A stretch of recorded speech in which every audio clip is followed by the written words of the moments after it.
Hey guys, welcome back. This video is on how to prepare your firearms so they work in frigid temperatures and cold, wet conditions. So, like just about anything, it's in how you prepare the item to be used. In the cold, that's really it. It's about preparation, like a lot of stuff. Simply put, using the correct products, allowing the firearm, knife, or axe, for example, to adjust to the climate it will be used in, will save you trouble with rust, parts breaking, and failure to function in some cases. For those of you who want this information in written form, I will leave it at the back of the video so you can actually just copy it down. And so you can actually skip to the end if you want, and I'll put information on some added steps for gas guns like AR-15s at the end as well. Please, though, if you find the information useful, hit the like, consider subscribing, and share the information with your friends and families who also share our love of the outdoors and for the shooting sports. All right, well, the first step in preparing your firearms is selecting the proper cleaning products. When it comes to cleaning bores, I exclusively use BoreTech Eliminator for cleaning the rifle bore. This product does not contain ammonia. Ammonia is bad juju for firearms. Ammonia will destroy barrels and rifling if left on or in the weapon. BoreTech will not, and it is safe to leave on even overnight for heavy fouling. You run another wet patch through it and that will wipe everything out.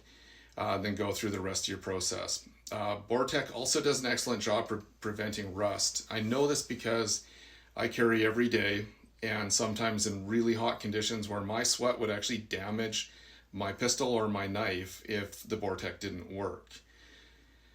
The second step is to clean and prepare the external non-moving surfaces for exposure to damp and cold. We do this by preparing the surface using break-free CLP, the good old stuff. The stuff's been around for decades and decades. This product is what the military uses, and even in extensive civilian testing by individuals I've read their tests from against many other products. It does the best overall. I have not seen anything else that performs as well overall. Apply this product to external parts like barrels, exteriors, bolt handles, and leave the product on these surfaces for at least 4 hours, and then wipe off the residue. You could leave it on there for a day if you want to, it won't hurt it.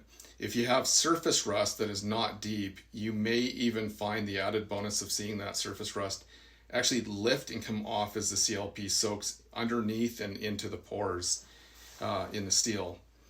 The third step I take concerns semi-auto firearms. This step involves removing oils and greases from the bolt assembly. Any of those moving internal parts. I want to get that oil, I want to get that grease off there. And I want to have these moving parts so that these products don't solidify and interfere with their movements.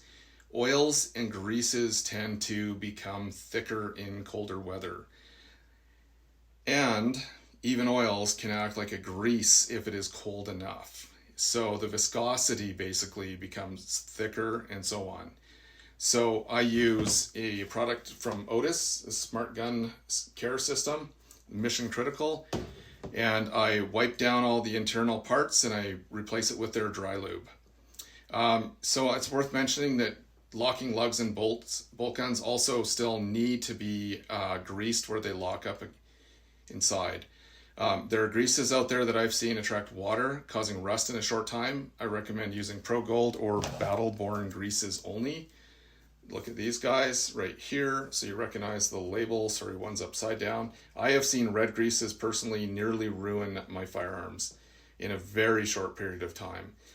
And then the next step in this process is to let your firearms or other outdoor items such as knives, axes, etc., adjust to the cold before using them.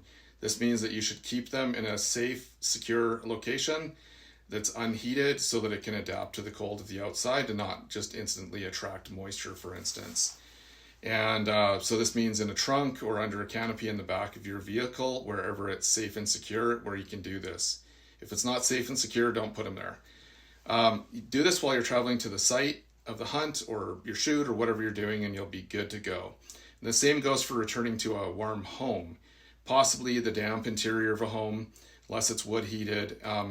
If you suddenly introduce these items into that warm, damp temperature, the cold item is going to attract moisture that's going to go everywhere, inside and outside, and it's going to rust.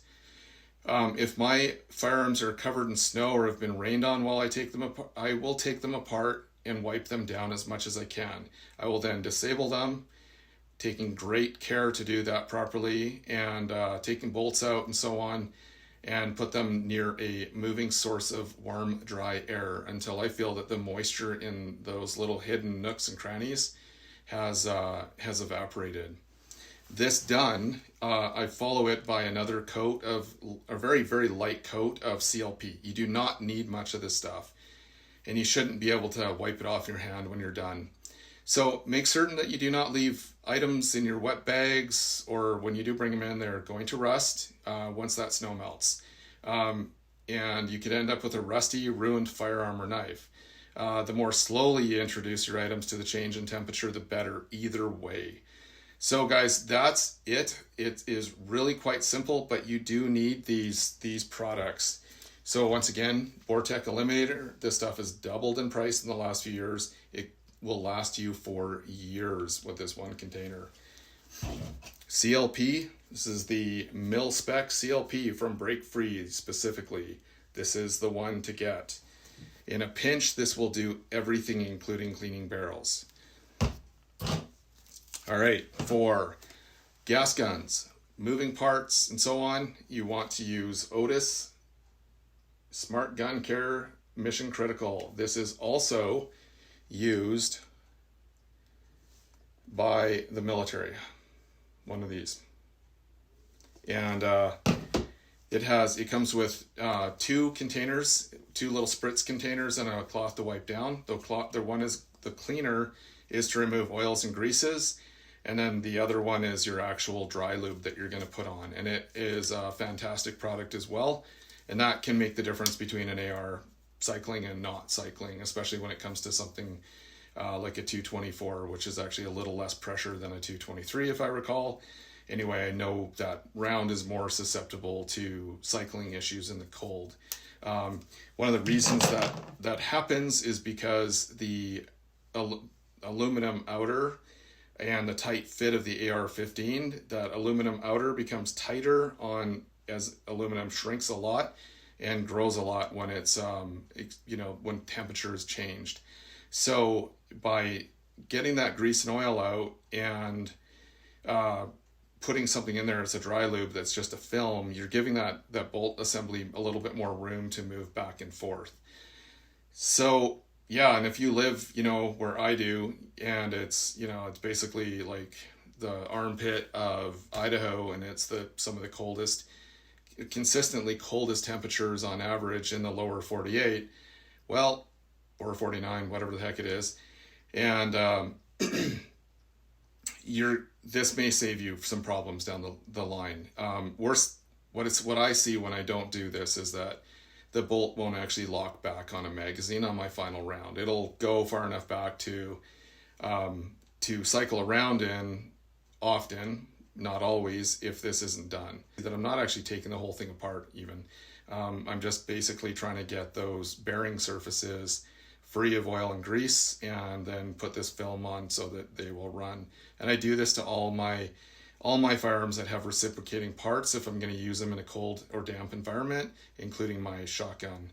So yep, that's it. It's pretty simple. It involves a little bit of investment, maybe a bit of a hunt online, but I'll tell you, it is well worth it. It will keep your steel products that you use in the outdoors absolutely pristine, and they just get that nice patina without rusting away.